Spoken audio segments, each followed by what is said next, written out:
خلقت الجن والانس الا لیعبدون۔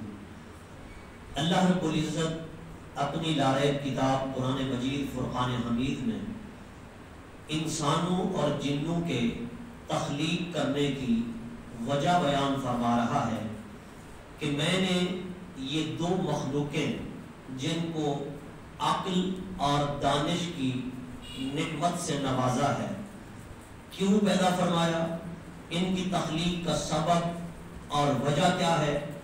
خود ارشاد فرماتا ہے وما خلقت الجن والانس، میں نے جن و انس کو پیدا نہیں فرمایا۔ مولا کریم تو نے پیدا تو فرمایا ہے، انسان بھی مخلوق ہیں، ہم نے اپنی آنکھوں سے دیکھا ہے، جن بھی ایک مخلوق ہے، انہیں بھی ہم جانتے ہیں، پہچانتے ہیں کہ تیرے پیارے حبیب کریم صلی اللہ علیہ وسلم کے فرامین سے اور قرآن پاک سے یہ بات واضح ہے کہ یہ دونوں مخلوق تو نے پیدا فرمائی ہے۔ لیکن یہ کیوں فرماتا ہے وما خلقت الجن والانس کہ میں نے جن و انس کو پیدا ہی نہیں فرمایا؟ تو آگے نفی کے بعد اس بات کرتے ہوئے خود ارشاد فرماتا ہے الا لیعبدون کہ اے میرے بندو جی ہاں پیدا تو فرمایا ہے، لیکن ان دونوں مخلوقوں کو میں نے صرف اور صرف اپنی بندگی، اپنی عبادت، اپنی پرستش کے لیے پیدا فرمایا ہے۔ سبحان اللہ، سبحان یعنی نفی کے بعد حاصل کر کے پروردگار عالم نے انسان اور جن ان دونوں مخلوقوں کے تخلیق کی، پیدا کرنے کی اصل وجہ کو بیان فرما دیا کہ ان کے پیدا کرنے کا، ان کے بنانے کا مقصد کیا ہے۔ گویا کہ مقصد حیات کو بیان کیا گیا ہے اس آیت پاک کے اندر، مقصد حیات کو بیان کیا گیا کہ ہماری زندگی کا کیا مقصد ہے، کیا کھانا پینا، سونا اور دیگر معاملات سر انجام دینا، اسی لیے اللہ نے ہمیں پیدا فرمایا؟ نہیں، اللہ رب العزت نے ہمیں اپنی عبادت کے لیے پیدا فرمایا ہے، اپنی بندگی کے لیے پیدا فرمایا ہے۔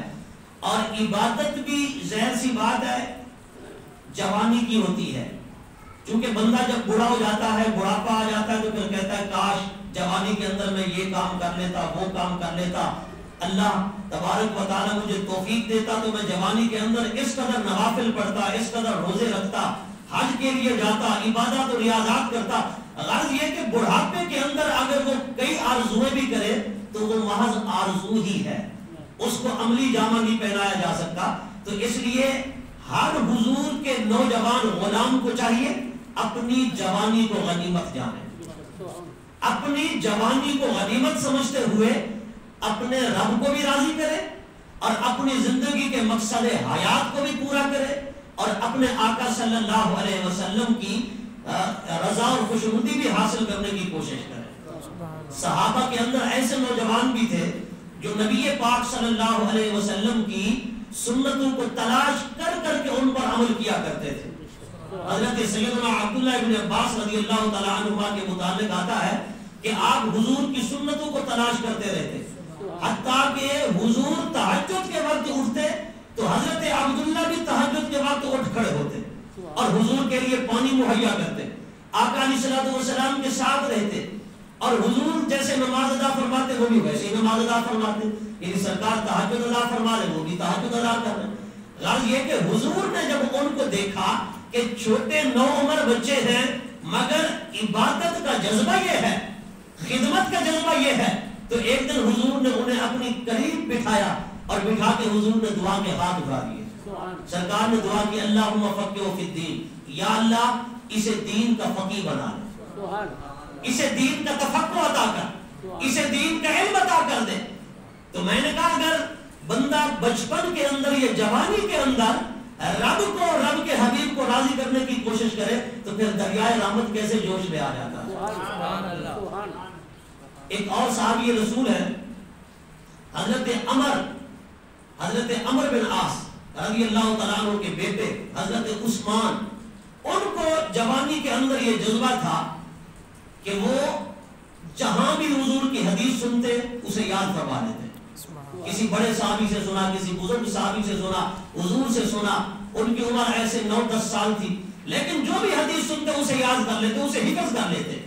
اور آقا علیہ السلام نے حضرت سیدنا عمر فاروق اعظم رضی اللہ تعالیٰ عنہ نے فرمایا کہ جس نے علم کے اندر محبت کا جذبہ دیکھنا ہو وہ عمر بن عاص کے بیٹے عثمان کو دیکھے کہ یہ تو مجھے علم قرآن کا بھی ماہر لگتا ہے اور تفقہ فی الدین کا بھی ماہر لگتا ہے. سبحان اللہ سبحان اللہ. حضرات گرامی جوانی کی عبادت بھی یہی وجہ ہے کہ آقا علیہ الصلوۃ والسلام نے فرمایا اغتنم خمسا قبل خمس، 5 چیزوں کو 5 چیزوں سے پہلے غنیمت سمجھو.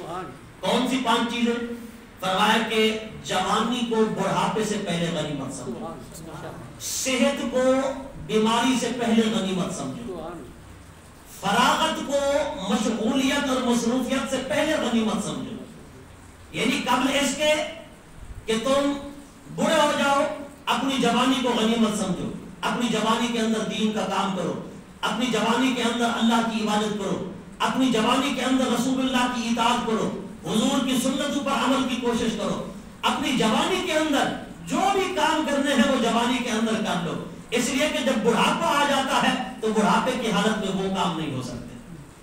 پھر فرمایا کہ فراغت کو مشغولیت سے پہلے، بندہ اس سے کہ مصروف ہو جائے مشغول ہو جائے اس سے پہلے کہ وہ فارغ ہے تو فراغت کے اوقات کو ضائع نہ کرے، ایسے گپ شپ میں فضولیات میں ادھر ادھر کی لگا کر فلاں جگہ فضول بیٹھ کر فلاں جگہ فضول بیٹھ کر اپنے وقت کو ضائع نہ کرے، بلکہ فراغت کے ایام کو مشغولیت کے ایام سے پہلے غنیمت سمجھتے ہوئے اس موقع سے فائدہ اٹھائے.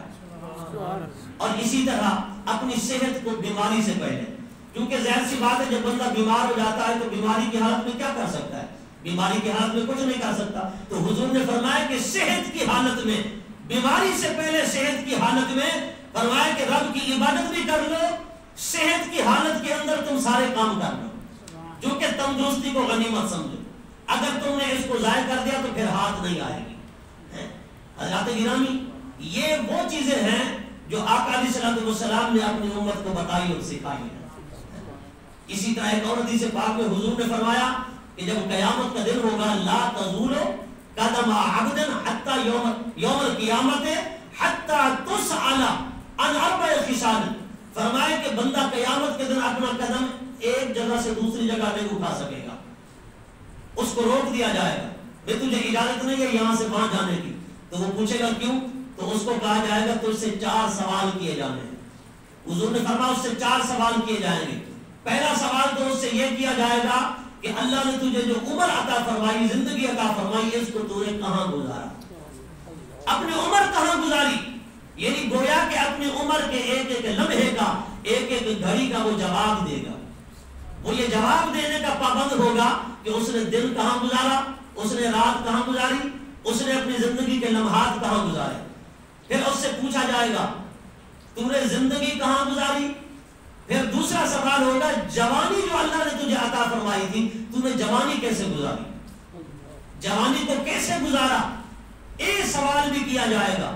تو حضرات گرامی جب جوانی اللہ تبارک و تعالی عطا فرمائے اور اس کے خوبصورت لمحات بھی عطا فرمائے تو پھر بندہ اسے ضائع کر دے تو پھر قیامت کے دن پچھتائے گا، کیونکہ اس سے پوچھا جائے گا جوانی تو نے کہاں گزاری.